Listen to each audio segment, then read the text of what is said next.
नमस्कार। तो चलिए आज बात करते हैं भारतीय इतिहास के एक ऐसे दौर की जिसे अक्सर भारत का स्वर्ण युग यानी गोल्डन एज कहा जाता है।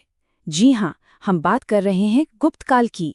आज के इस विश्लेषण में हम यही देखेंगे कि आखिर इस साम्राज्य का उदय कैसे हुआ, यह अपने शिखर पर कैसे पहुंचा और फिर इसका पतन क्यों हो गया।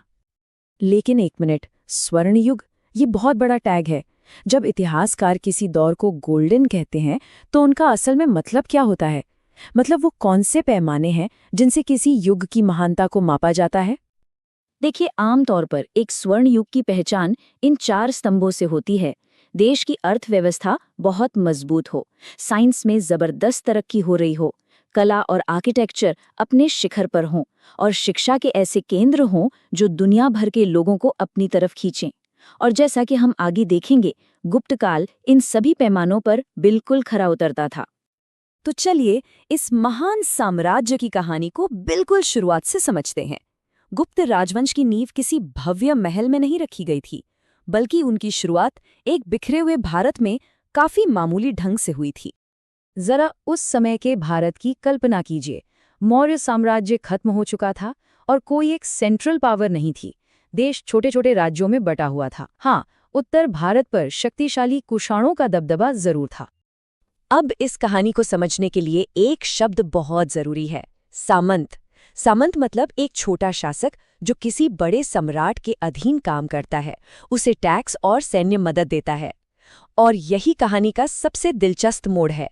गुप्त साम्राज्य के संस्थापक शुरुआत में खुद शक्तिशाली कुषाणों के सामंत हुआ करते थे। और फिर जैसा कि इतिहास में होता है, वक्त ने करवट ली। विशाल कुषाण साम्राज्य की पकड़ धीरे धीरे कमजोर होने लगी। गुप्तों ने इस मौके को पहचाना। उन्होंने इस राजनीतिक खालीपन को भरा, अपनी शक्ति को एकजुट किया और सामंतों की भूमिका से निकलकर एक स्वतंत्र साम्राज्य के संस्थापक बन गए। इस साम्राज्य के पहले शासक थे श्रीगुप्त और उनके बाद आए उनके बेटे घटोत्कच। लेकिन इन दोनों ने कह सकते हैं कि बस जमीन तैयार की। साम्राज्य के असली विस्तार का काम शुरू किया चंद्रगुप्त प्रथम ने। तो अब हम उस दौर में आते हैं जब गुप्त साम्राज्य अपने चरम पर था, अपनी शान के शिखर पर। और इस बुलंदी के पीछे 2 महान शासकों का हाथ था, जिनके सत्ता तक पहुंचने के रास्ते एक दूसरे से बिल्कुल अलग थे। ये 2 शासक एक दूसरे से एकदम अलग थे। एक तरफ थे समुद्रगुप्त, जिनकी पहचान थी उनकी तलवार, एक अजेय योद्धा, और दूसरी तरफ थे उनके बेटे चंद्रगुप्त द्वितीय, जिनकी ताकत तलवार से ज्यादा उनकी कूटनीति और समझदारी थी। एक थे विजेता तो दूसरे थे राजनयिक। समुद्रगुप्त की सैन्य सफलताएं तो बस कमाल थीं। सोच कर देखिए, उन्होंने उत्तर में गंगा घाटी से लेकर दक्षिण भारत तक लगभग पूरे उपमहाद्वीप को अपने अधीन कर लिया था। उनकी इन जीतों का जिक्र प्रयाग प्रशस्ति में मिलता है और उनकी इसी काबिलियत की वजह से इतिहासकार उन्हें भारत का नेपोलियन भी कहते हैं। अब चंद्रगुप्त द्वितीय की रणनीति देखिए। उन्होंने एक जबरदस्त कूटनीतिक चाल चली। उन्होंने अपनी बेटी प्रभावती गुप्त की शादी मध्य भारत के शक्तिशाली वाकाटक राज्य में कर दी। ये सिर्फ एक शादी नहीं थी, ये एक शानदार राजनीतिक दांव था। इस शादी से उन्हें एक मजबूत सहयोगी मिल गया और वाकाटकों की मदद से चंद्रगुप्त द्वितीय ने अपने पुराने दुश्मन पश्चिमी शकों को हराने में कामयाबी हासिल की। इस जीत के बाद गुप्त साम्राज्य का प्रभाव अपने शिखर पर पहुंच गया। लेकिन जैसा मैंने कहा, किसी साम्राज्य की महानता सिर्फ जीती हुई लड़ाइयों से नहीं मापी जाती। अब बात करते हैं उन चीजों की जो इस दौर को सचमुच स्वर्णिम बनाती हैं, यानी यहाँ की संस्कृति, विज्ञान और शिक्षा। तो इस सांस्कृतिक विकास की नींव थी एक मजबूत अर्थव्यवस्था। रोम और पारस के साथ व्यापार से देश में बहुत पैसा आया। इसी समृद्धि ने कला को नए पंख दिए। विज्ञान और गणित में आर्यभट्ट जैसे विद्वानों ने शून्य की खोज की और शिक्षा के लिए तो नालंदा जैसी वर्ल्ड क्लास यूनिवर्सिटी की स्थापना हुई। उस समय के बारे में एक बात कही जाती है जो सब कुछ बयां कर देती है।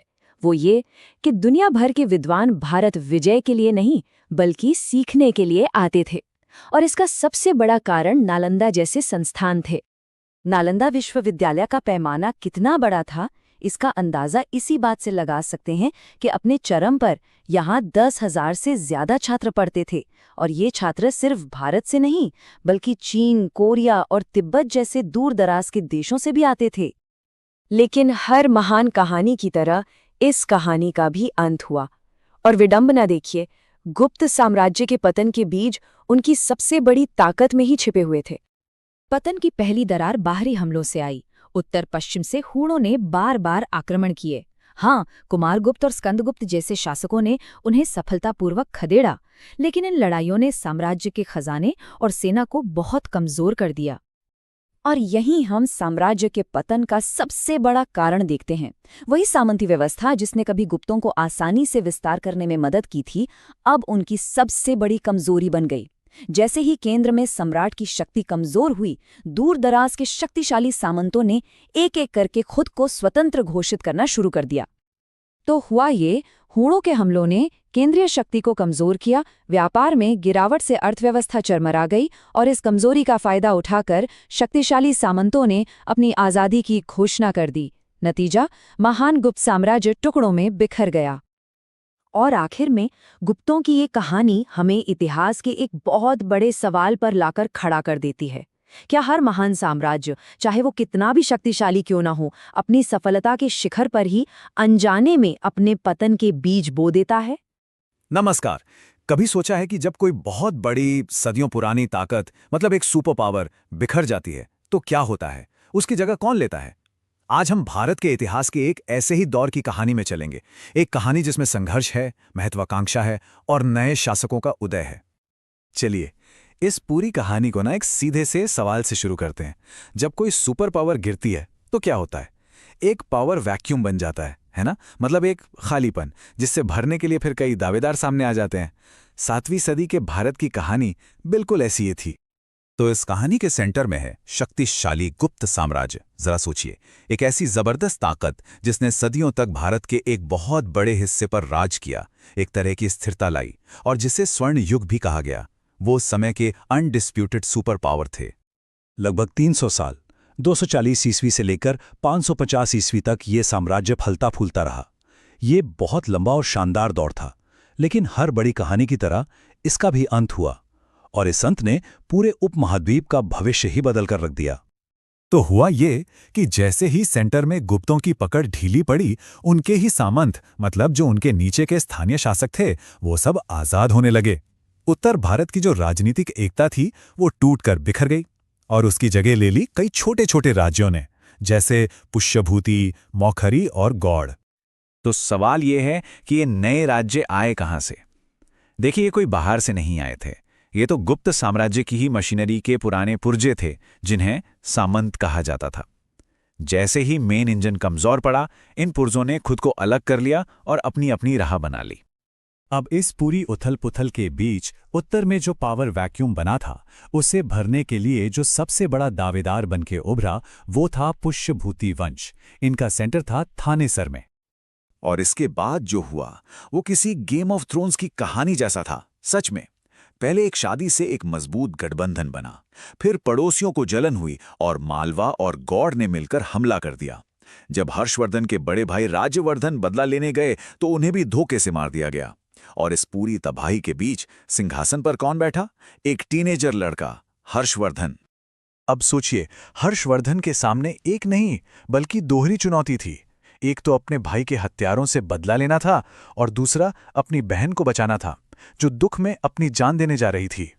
ये सिर्फ ताजपोशी नहीं थी, ये तो एक तरह की अग्नि परीक्षा थी। अच्छा, अब जरा उत्तर से ध्यान हटाकर दक्षिण की तरफ चलते हैं, क्योंकि दक्कन में भी एक ऐसी ही पावर स्ट्रगल चल रही थी। यहां कहानी थोड़ी अलग थी, लेकिन एम्बिशंस वो बिल्कुल वही थे। तो दक्षिण के अखाड़े में दो मेन खिलाड़ी थे।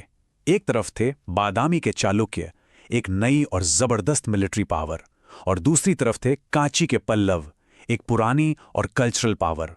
और दक्कन पर कब्जे की ये लड़ाई सदियों तक चलने वाली थी।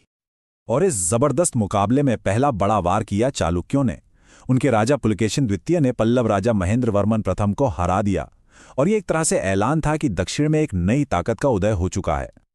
इसी बीच उत्तर में अपनी पावर को मजबूत करने के बाद हर्षवर्धन के इरादे और बड़े हो गए। उनका सपना था पूरे भारत को एक करना और इसी सपने के साथ उन्होंने अपनी विशाल सेना को दक्षिण की ओर बढ़ा दिया।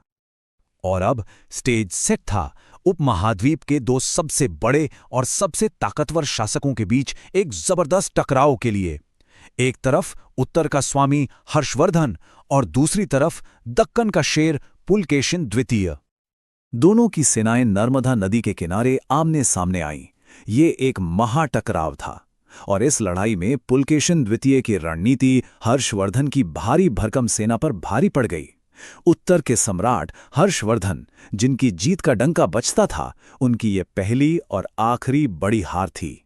एक ऐसी हार जिसे ऐहोल के शिलालेखों में हमेशा के लिए लिख दिया गया।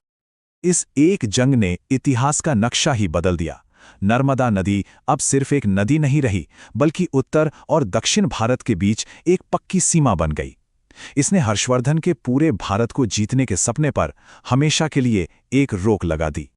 लेकिन कहानी यहां खत्म नहीं हुई। इस बड़ी टक्कर के बाद भी पॉलिटिकल सीन बदलता रहा, खासकर दक्षिण में।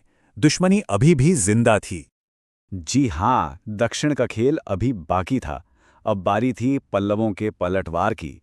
महेंद्र वर्मन के बेटे नरसिंह वर्मन प्रथम ने एक विशाल सेना तैयार की, चालुक्यों पर हमला किया, पुलकेशिन द्वितीय को हराया और उनकी राजधानी वातापी को तहस नहस कर दिया। बदला पूरा हुआ। और इस जबरदस्त जीत के बाद नरसिंह वर्मन प्रथम ने एक टाइटल लिया, वातापी कोंडा। इसका मतलब है वातापी का विजेता। ये पल्लवों के लिए सम्मान और गौरव का एक बहुत बड़ा पल था।